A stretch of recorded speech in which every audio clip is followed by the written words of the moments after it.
Esto se conoce como signos y síntomas generales de consulta. Ya saben que el motivo de consulta es la razón por la cual el paciente acude a la consulta, sea cual sea pertinente con la medicina, con la enfermedad o no. Entre los síntomas y síntomas generales está como el primero,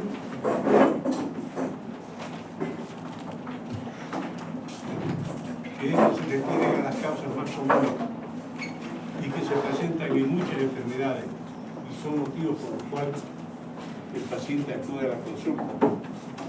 Entonces, cuando nosotros veamos, por ejemplo, dolor, cómo es el tipo de dolor, por qué el paciente con paciente de dolor va a la consulta y qué podemos pensar nosotros de ese dolor, nos servirá para hacer un diagnóstico.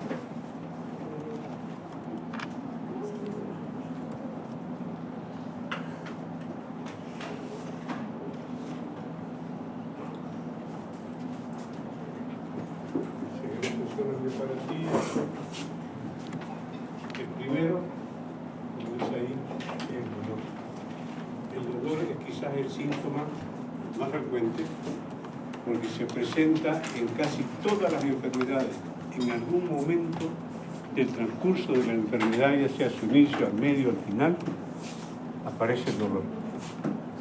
Entonces el dolor se convierte en un motivo de consulta sumamente importante y hay que saber interrogar. Muchas veces un buen interrogatorio sobre el dolor nos ayuda a llegar al diagnóstico.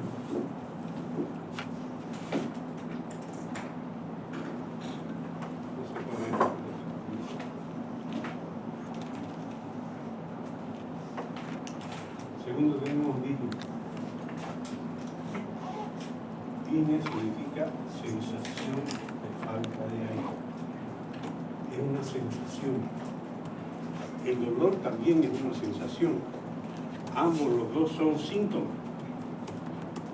Ya saben que síntoma es una manifestación subjetiva. Eso es lo que tienen que poner cuando escriban sobre síntoma, que es una manifestación subjetiva. Que siente el paciente y lo expresa con sus palabras. Disnea entonces es una sensación de falta de aire. Algunos autores dicen que cuando el paciente siente que necesita respirar, eso ya es disnea. Porque todos estamos respirando y ninguno está consciente de la necesidad de respirar. Es una respiración que se hace por automático. Nadie dice, dejo aire, ahora lo boto, ahora lo meto, ahora lo boto. Nadie dice. Si lo hace es porque tiene disnea. Cianosis. Cianosis es la coloración azulada de la piel y de las mucosas. Cianosis es la coloración azulada de la piel y de las mucosas. Insisto en las mucosas, porque los pitufos son azules, pero no tienen cianosis, porque la boca la tiene roja. Esos son las mucosas. Entonces, alguien que tiene cianosis tiene su mucosa roja, azul. Los labios, la lengua están azules. Eso es cianosis. Coloración azulada de la piel de la mucosa. ¿Y por qué es la coloración azulada? Para que sea cianosis es por el aumento de la hemoglobina reducida. Aumento de la hemoglobina reducida. Mayor al 5% en sangre tisular. ¿Y qué es la hemoglobina reducida? ¿Alguien se acuerda? Eso es de kinder. ¿Alguien se acuerda? Hemoglobina reducida. No sé. ¿Llevaron fisiología, no? ¿Llevaron la sangre? ¿Saben qué es la sangre? ¿Qué es la sangre? ¿Perdón? Es un tejido. ¿Qué tiene adentro? Células. Rojas y no rojas. Las células rojas tienen adentro hemoglobina. ¿Y para qué sirve la hemoglobina? Para transportar la señal. Entonces, el glóbulo rojo tiene una hemoglobina que está llena de oxígeno, se llama oxihemoglobina. Y otra hemoglobina que está sin oxígeno, que se llama hemoglobina reducida. ¿Por qué? Porque el glóbulo rojo, cuando tiene oxígeno y llega hacia una célula, le entrega. La hemoglobina le entrega el oxígeno a quien lo necesite y la hemoglobina se reduce. ¿Se acuerdan en química? Oxidorreducción. Entonces, al entregar, se reduce. Entonces, cuando la cantidad de hemoglobina reducida en sangre aumenta mayor a 5 gramos por ciento, empieza a aparecer cianosis. Entonces, la definición se hace un poco complicada si no nos acordamos de la reducida y de la cantidad de hemoglobina que tiene la sangre. ¿Alguien sabe cuánto tiene la sangre de hemoglobina? 12 gramos. Por ahí. Con 12 ya está un poco anémico, ¿no? Lo normal es 14 a 18. En una mujer 11,5 ya está bordeando la anemia. Entonces, en cada 100 ml de sangre, como término medio para facilitar nuestro pensamiento y recuerdo, hay 15 gramos de hemoglobina. Este es un tubo de ensayo. Aquí ponemos 100 ml y aquí hay 5 gramos de hemoglobina reducida. Y todo se ve rojo. Pero cuando la hemoglobina reducida aumenta a más de 5 gramos, todo esto se ve azul oscuro. Entonces, repito la definición de cianosis: coloración azulada de la piel y de la mucosa por aumento de la hemoglobina reducida en sangre por encima de 5 gramos por ciento. Por encima, mayor de 5 gramos por ciento. Gramo se abrevia G. GR es otra sigla que significa grano. Grano es una que se usa en joyerías, más que todo, así como el quilate. Entonces no hay que poner GR, está mal, G nomás. Entonces, cuando sube a más de 5, y hay dos tipos de cianosis. Una que se llama central,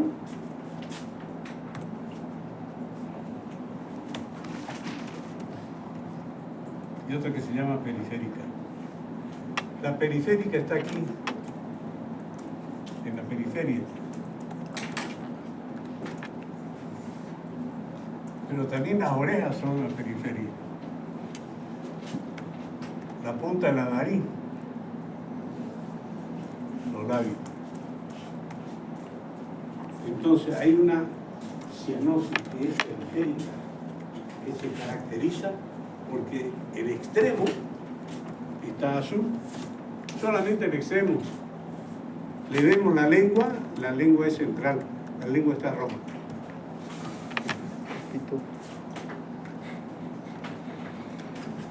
Y aquí los deditos, pintura invisible.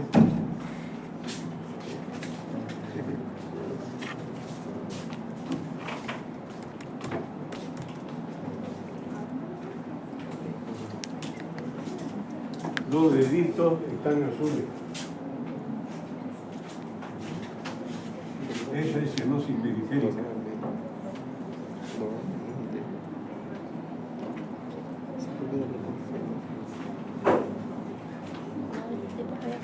Cianosis periférica. ¿A qué se debe esa cianosis periférica? Se debe a que la sangre circula con cierta velocidad y está cargada con oxígeno dentro de los glóbulos rojos. Pero cuando es lento el pasaje,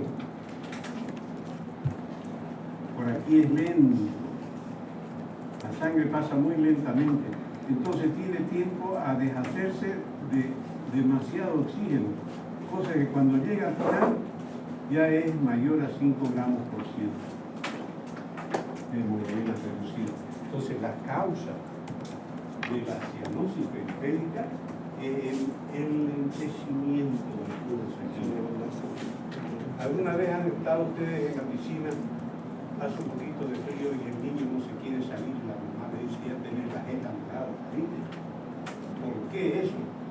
Porque al niño le hace frío, pero como se está divirtiendo no quiere jugar. El frío, ¿qué hace? Produce vasoconstricción. Entonces produce vasoconstricción en todos los pequeños capilares alrededor de la boca, y la boca se pone morada.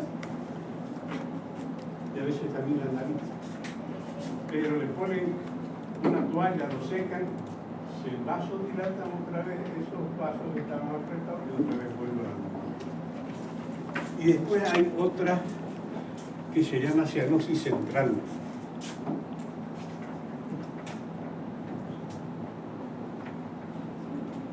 Cianosis central. La causa está o en el corazón o en los pulmones. Y sabemos que es de causa central porque le pedimos que saque la lengua y la lengua está morada. La lengua recibe directamente sangre de la aorta a través del tronco tirolingofacial. Entonces saca la lengua y está morada, cianosis central. ¿Okay? Estamos viendo así muy rápido, porque al final de la clase vamos a nombrar un grupo de 10 personas que van a desarrollar el tema, lo van a presentar. ¿Sí? ¿Sí o qué? Una pregunta. En la cianosis central, ¿solo la parte de la lengua se le nota azul o toda la parte bucal? Todo, Toda la todo, parte bucal. todo, los dedos, todo el cuerpo. No, todo. en la... Ajá, en la es central. generalizada. Es generalizada en todos lados. Porque la sangre se llama central porque la sangre sale ya con hemoglobina reducida del corazón, ya sale con hemoglobina. Entonces va paseando y todo se pone azul. Pero a veces pensamos, ¿no será nomás periférica? A ver, la lengua está azul. Y en la periférica no.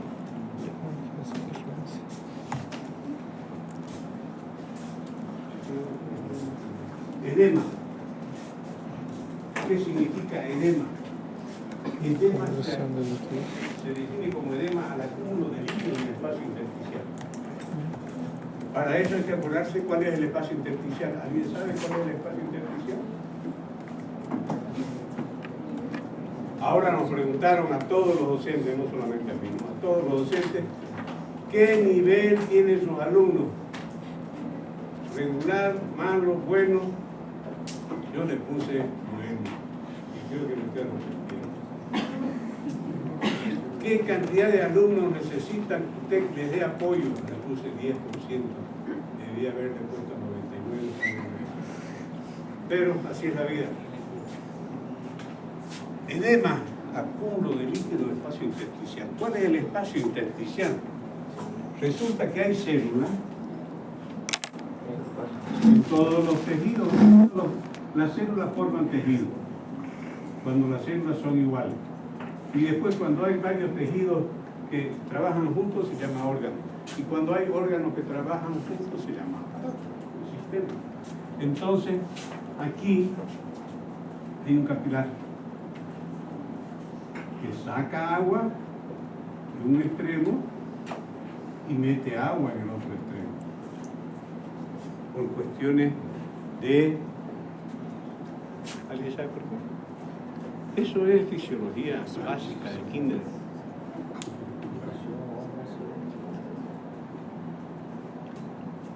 intercambio de lotería. Ustedes saben que la sangre avanza, ¿no? Avanza, ¿sí? Y tiene una presión. Eso, presión hidrostática. Presión hidrostática. Es la fuerza con que está empujando el corazón, todo. El corazón sigue empujando. Hasta acá sigue empujando el corazón. Entonces eso se llama presión hidrostática. Y aquí, al final, aquí, hay un esfínter. ¿Alguien sabe lo que quiere decir esfínter? Todos tenemos esfínteres. El esfínter más conocido es aquel que está al extremo del aparato digestivo, que sirve para que no nos hagamos popó en cualquier momento. Se cierra. Eso es un esfínter, es un músculo que se cierra y se abre. Bueno, aquí tenemos un esfínter en este vaso sanguíneo, que es un capilar, que tiene una parte venosa y una parte arterial. Y acá, este esfínter hace que la presión hidrostática acá sea elevada. En los libros dice 30, 32, 35, 34. Vamos a ponerle 32. Hay libros que dicen un poquito más. Es difícil, ¿no?, medir la presión hidrostática en un vaso así de este tipo. Y la presión hidrostática, a raíz de este esfínter que está apretando y mantiene alta la presión hidrostática, acá la presión hidrostática cae. Y es más o menos 15. Entonces acá la presión hidrostática hace que el líquido salga. Y ese líquido va y baña todo esto por aquí y se pasea por acá y circula por aquí. Eso es el líquido extracelular. Entonces, no se acumula el líquido extracelular ahí porque hay todo un mecanismo que lo impide. Entre esos mecanismos es que la presión hidrostática aquí es más baja, entonces aquí, lo que salió acá, vuelve a entrar aquí.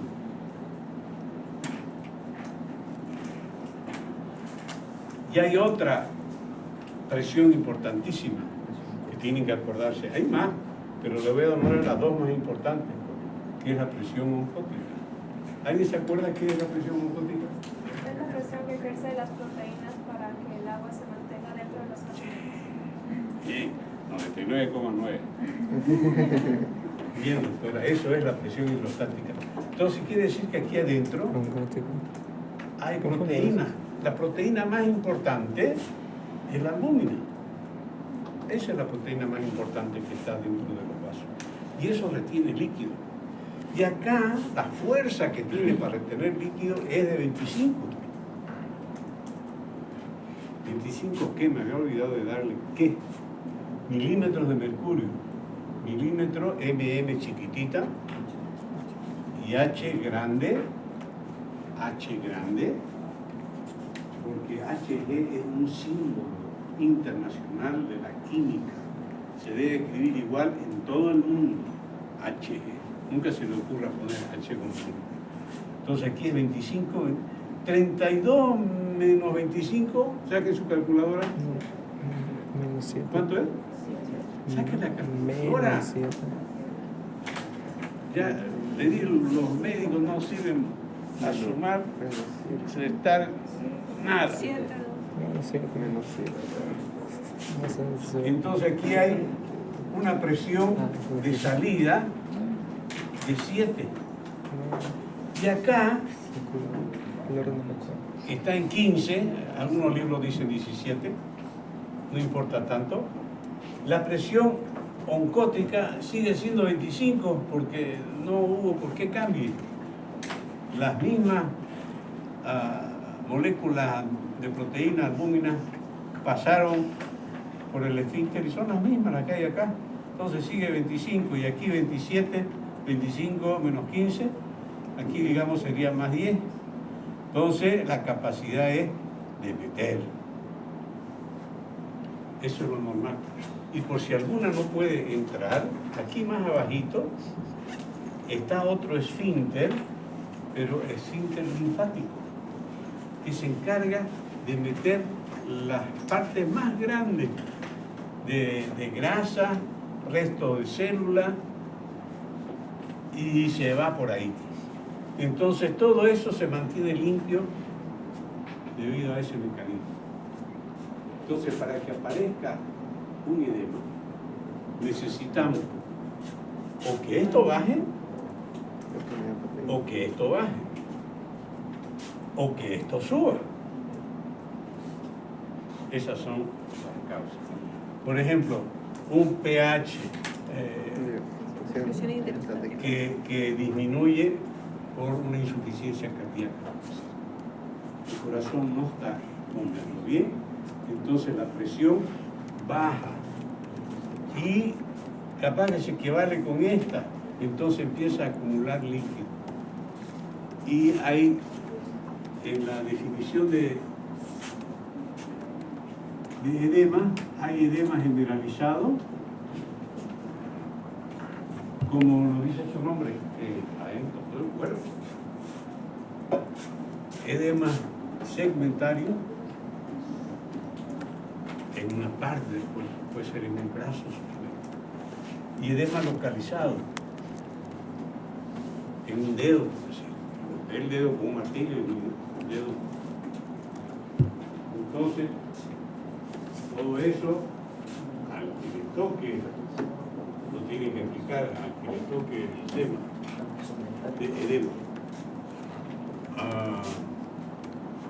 Por ejemplo, un edema donde se pierde proteína. Hay uno que es muy frecuente, que es la insuficiencia hepática grave. El hígado es el único que produce proteína. Nadie más produce albúmina. Nadie más produce albúmina. Entonces, alguna vez habrán escuchado, se necesita albúmina humana con urgencia. ¿Por qué?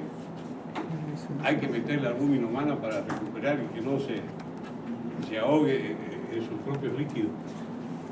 Entonces, si esto baja mucho, no va a haber cómo se recupere acá y el edema va a ser generalizado. ¿Sí? Después tenemos fiebre. Ya sabemos que fiebre, desde el punto de vista de la física, es un ciclo, que quiere decir temperatura aumentada. Pero fiebre, desde el punto de vista de la semiología, es un síndrome. Y se llama síndrome febril. ¿Por qué? Porque tiene signos y síntomas varios. Un síntoma es dolor de cabeza, cefalea. Un síntoma es mialgia, dolor de músculo. Un síntoma es artralgia. Un signo es aumento de la frecuencia cardíaca por cada grado de temperatura que sube por encima de 37. El corazoncito sube entre 10 y 15 veces su latido por minuto. La frecuencia cardíaca sube y lo mismo la frecuencia respiratoria. Y después hay otra serie de cosas más. La fiebre tiene que diferenciarse de el aumento de temperatura, simple y llano. La fiebre está mediado por, ¿alguien sabe? ¿Quién controla la temperatura? El hipotálamo, ¿no? El hipotálamo, como así yo pongo aquí qué temperatura tiene que haber, tic, tic. El hipotálamo pone a 37 grados Celsius. Los grados en medicina se miden en grados Celsius, porque seguimos el sistema métrico internacional, y eso lo mide en grados Celsius. Entonces, está en 37 grados Celsius. 37 grados Celsius es la temperatura central, que se la puede tomar en la aurícula derecha, o otros prefieren tomarla en la arteria pulmonar. hay un catéter que se llama el Schwangans, que se lo mete por la verija. La verija quiere decir la ingle. Lo mete por ahí y llega hasta el pulmón. Y ahí viene presión, enclavamiento, temperatura. Tiene 3 aparatitos que nos pueden programar para que mida distintas cosas. Entonces, entre esas cosas se mide la temperatura central. Y es muy importante, por ejemplo, recuperamos un tipo del lago Titicaca, un gringo que se cayó y había sido dueño de lo que sea, para atenderlo bien, digamos, y hacerle todo lo que, sin límite de plata, porque si viene uno pobre, el Schwangan vale $2.000, ¿de dónde vamos a sacar para ponerle eso? Entonces, si hay los medios, se pone el Schwangan para medirle exactamente su signos vitales, para corregirlo de inmediato cualquier cosa. Entonces la temperatura está dada por el hipotálamo, la parte anterior. Y ahí hay una serie de mecanismos para que la temperatura siempre esté en 37. Si se pasa de 37, inmediatamente manda que sude la piel. Entonces empezamos a sudar. Al sudar la piel se abren los poros, se vasodilatan los capilares y empieza a salir más calor. Se bota calor. Entonces volvemos otra vez a 37. Si es al revés, hace mucho frío. Entonces al revés, que se cierren todos los capilares y nos ponemos frío la piel, porque ya no está llegando calor ahí, el calor se está guardando para adentro. Porque el mensaje es: preservemos cerebro, corazón. Eso es lo que se hace. ¿Saben quién produce el calor? ¿Dónde se produce el calor? En un horno que produce calor. ¿Es a gas o es a leña? El hornito que produce calor. Creo que me voy a quejar con su profesor de fisiología. ¿Cómo se produce el calor del cuerpo? ¿Quién lo produce? O sea, ¿quién produce la fiebre? ¿Perdón? ¿Quién produce la fiebre?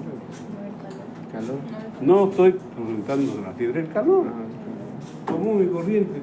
Todos tenemos, ahorita nos tomamos la temperatura, todos estamos alrededor de 37. Nuestro sistema homeostático trata de mantener la temperatura en 37. Así el clima aquí yo lo ponga más frío, más caliente, nuestra temperatura está a 37. ¿Por qué se produce calor? ¿Cómo hace el cuerpo para llegar a 37 grados Celsius? ¿Perdón? Exactamente, 99,9. Los músculos producen calor. Por eso, alguna vez han tenido frío y han empezado a tiritar. Esa es una respuesta mediada por el hipotálamo, produzca más calor. Entonces empiezan los músculos a contraerse, a contraerse, a contraerse y relajarse, a contraerse. Y cada contracción es un montón de calor que está produciendo. ¿Para qué? Para que otra vez estemos con la temperatura adecuada. El músculo, y después otro gran productor de calor son las células hepáticas. Por eso es que toda la sangre del organismo pasa por el hígado, recoge la temperatura y la distribuye. La sangre distribuye la temperatura y ve que llegue bien a todos lados, mediado por supuesto por el hipotálamo, que hace que se relaje, que se contraiga, que produzca sudor, que deje de producir sudor. Ictericia. ¿Qué es la ictericia? Coloración amarillenta. Ictericia es coloración amarillenta de la piel y de las mucosas, también las mucosas, porque los Simpsons son amarillos, pero no tienen ictericia porque no están en mucosas amarillentas. Coloración amarillenta de la piel y mucosa. Para que la definición sea completa, ictericia, coloración amarillenta de piel y mucosa por aumento de la bilirrubina total. Cuando yo digo bilirrubina total, quiere decir que hay varias bilirrubinas, que las sumo a todas me da un total. Pero básicamente dos son las que contabilizamos. Una que se llama directa y otra que se llama indirecta. Entonces, la ictericia es la coloración amarillenta de la piel y mucosa por aumento de la bilirrubina total en sangre mayor a 2 miligramos por ciento.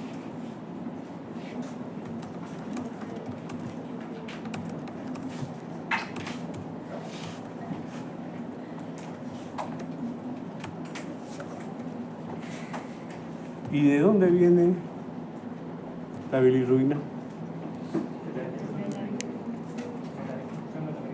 Exactamente, bien, 99,98.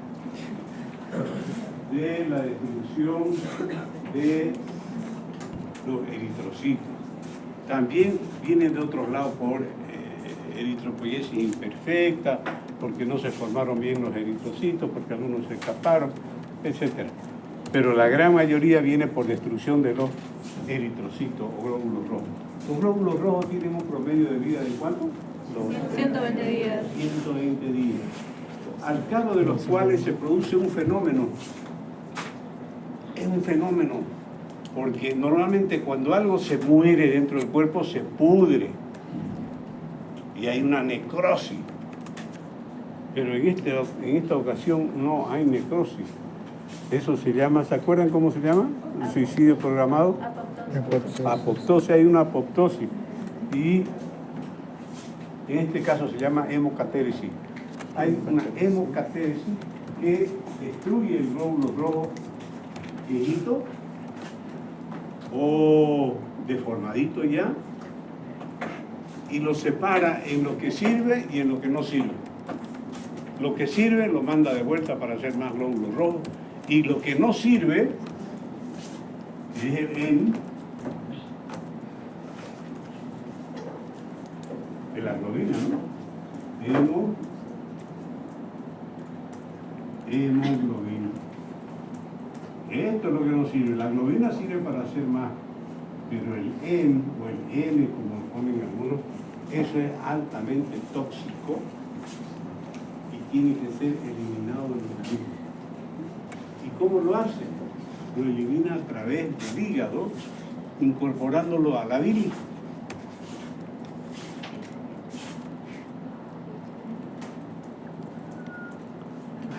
De aquí, ¿no? Eso es dolor.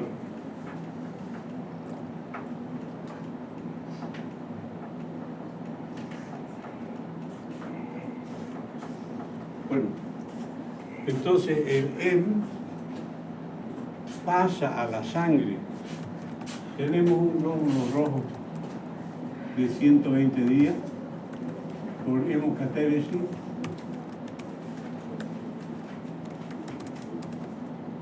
La globina se va, pero el M tiene que ser eliminado. Eso sucede en el plasma. El principal exponente de donde sucede eso es el vasco. El vasco. Entonces ese M se une a una proteína, una albúmina, es una albúmina transportadora, y eso se llama bilirrubina indirecta. Ese conjunto del M con una proteína transportadora se llama bilirrubina indirecta, y empieza a viajar. Y es tan grande la proteína que no puede irse por ningún lado, no se puede salir por ningún lado. Entonces, hasta que llega al hígado.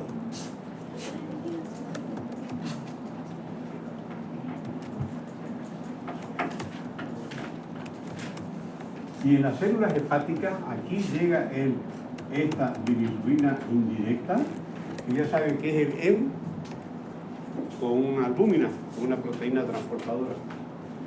Y hay unos mecanismos que lo sueltan al M y lo meten para adentro y la proteína transportadora se va. Adentro del hepatocito, el M se conjuga con ácido glucurónico y forma la bilirrubina directa. Con el ácido. Para que ustedes se acuerden, la bilirrubina directa, fíjense, se forma dentro del hepatocito, no tiene por qué estar en la sangre, no tiene por qué estar en la sangre. Si está en la sangre, quiere decir que el hepatocito está en problemas porque no lo está pudiendo repeler dentro de su citoplasma. Entonces, de aquí, la bilirrubina directa sale directamente al canalículo biliar. Porque se acuerdan, el hepatocito tiene dos polos, un polo hemático y un polo biliar. Entonces sale por el polo biliar y ¿a dónde va? A la vesícula biliar. La vesícula biliar ¿a dónde va? Al intestino. Entonces por ahí bota la... Entonces, ¿por qué se produce ictericia? ¿Por qué se produce ictericia? Puede producirse ictericia primero porque hay una masiva destrucción de glóbulos rojos. Sean tanto los glóbulos rojos,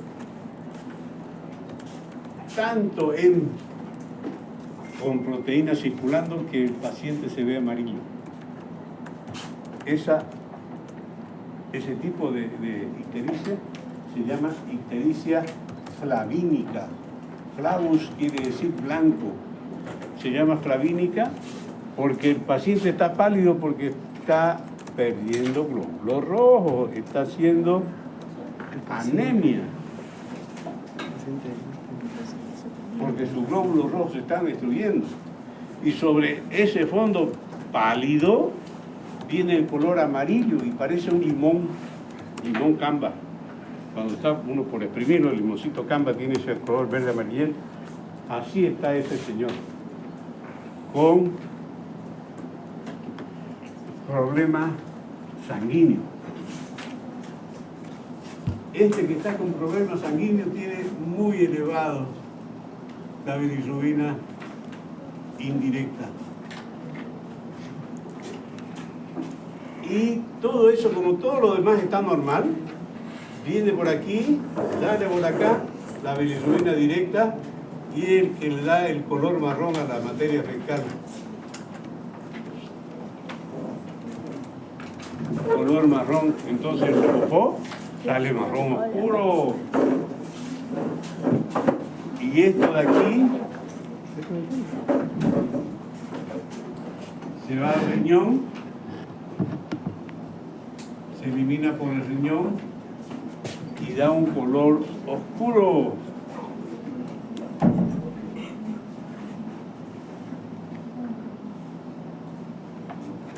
Pero tiene una particularidad. Hay una orina oscura que sí mancha la ropa interior.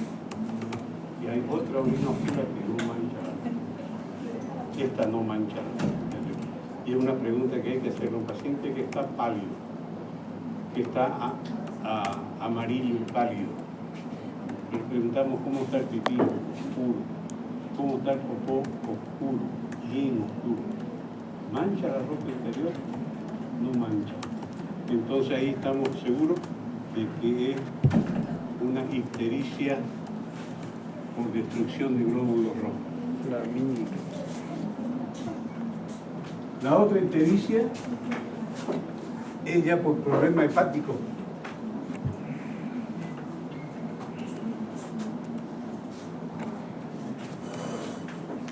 El hígado no puede agarrar la bilirrubina indirecta, no la puede meter bien dentro de su citoplasma y todo lo que entra sí consigue transformarlo en bilirrubina directa, pero no la puede botar a la bilirrubina directa.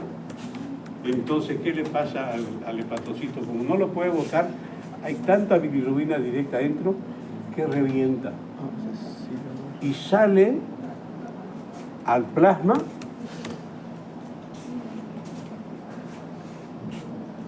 bilirrubina directa y salen enzimas que nos dicen que hay necrosis.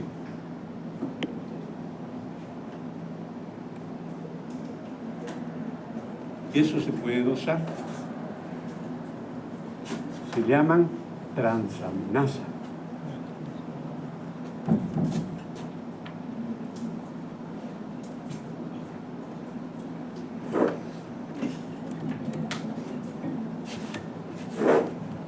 Y hay otras sustancias más que salen, que se pueden medir entonces en un paciente que en este caso está amarillo, pero es un amarillo rojizo, no es un amarillo blanquecino, porque él no tiene hemorragia ni hemólisis de sangre. Y viene también hacia el riñón, es orina oscura, pero sí mancha la ropa. Entonces hay una gran diferencia entre esta y la anterior. ¿Y por qué mancha la ropa? Porque está orinando bilirrubina directa. Está orinando bilirrubina directa. Entonces la bilirrubina directa es un pigmento que no sale. Entonces le preguntamos cómo está el pipí, oscuro. ¿Cómo está el popó? El popó no está oscuro, está medio clarón. ¿Por qué? Porque la bilirrubina directa, que es el que le da el color marrón a la materia fecal, se está yendo por el orine, por los riñones está saliendo y no está saliendo por la bilis. Entonces las S están, como me dijo un menonita, choca. Las S fecales están color choca. ¿Te imaginas, no? Una choca ahí. O sea, color amarillento. Y la última es que hay una obstrucción acá. Es una ictericia obstructiva. Se obstruye, no puede pasar la bilirrubina hacia la bilis, hacia el intestino, y como no llega bilirrubina directa, ¿qué color estarán las S? Blancas. Las S están blancas. Todo eso tiene su nombre. No se lo estoy dando ahora para no llenarnos la cabeza con un montón de cosas. Por eso vamos a formar equipo para que cada uno desarrolle el tema más completo. Entonces esos son los tres tipos de ictericia. Y se llaman, facilitando las cosas en la clasificación, ictericias prehepáticas, de glóbulo rojo, hepática, del hígado, y poshepática, de las vías biliares.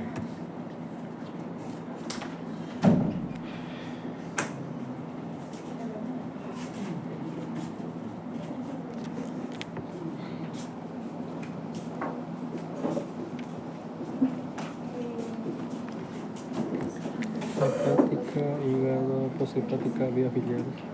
Eso no está. O sea, que afecta a esa parte. Prehepática, No, ¿quién te dijo eso? ahorita.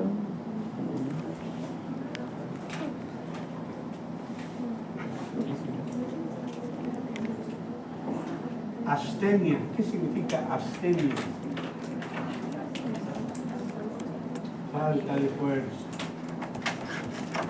No tiene ánimo ni para levantar una camilla. No tiene fuerza. Está cansado. Pero ¿cuál es la diferencia del cansancio normal? Todos nos cansamos. Pero cuando estamos cansados y reposamos, quedamos bien. Él no. Él sigue cansado. Muchas veces el motivo de consulta es precisamente estoy muy cansado. Todo el tiempo estoy cansado, despierto cansado, duermo la siesta, despierto cansado, tomo mi desayuno y estoy cansado. Entonces, eso hay que tener muchos ojos que una persona mayor buscar el culpable, que generalmente es un cáncer. Si es un joven, dos cosas se buscan: una tuberculosis y un SIDA. Es que dijo que era para mayores. Cáncer. Pérdida y ganancia de peso. Ya hemos hablado de la diabetes. En la diabetes hay ganancia de peso y hay pérdida de peso. Cuando está la diabetes medianamente compensada, aumenta de peso, porque tiene alta insulina. La insulina todavía sirve y empieza a meter todo lo que ha comido, a meterlo como grasa dentro de la célula grasa. Pero cuando se descompensa y ya no hay insulina, ya no puede meter nada, no puede meter glucosa, entonces empieza a orinar. Y todo lo que estaba guardando, ahora lo orina. Y tenemos orina azucarada, por eso el nombre de diabetes mellitus, quiere decir diabetes tipo miel. Porque hay otra diabetes insípida. Antiguamente, el diagnóstico se hacía probando la orina, si era dulce o no. Yo he tenido pacientes que se han diagnosticado diabetes donde orinaron, como le dieron urgencia por orinar, orina en cualquier lado. Un señor que era chofer de camión, estacionó el camión ahí en la oficina y no le daba para entrar a hacer pipí, se orinó en la rueda del camión. Y al otro día fue a buscarlo al camión y estaba llenito de hormigas donde no orina. Entonces él mismo dijo: si eso está llenito de hormigas es porque hay azúcar, porque la hormiga va a traer azúcar. Y como que el diagnóstico era. Bueno, organicémonos. Entonces hay dolor, disnea, cianosis, fiebre, ictericia. ¿Cuántos grupos son? Porque hay aquí. Grupo. A ver, todo depende de ustedes, se organicen, ¿no? Somos 5 ahora. Los primeros en Intentamos ser 10. de ganancia de peso no hay. La nena. Metan. Aquí somos 5 ya, más vos 6. Necesitamos meter 10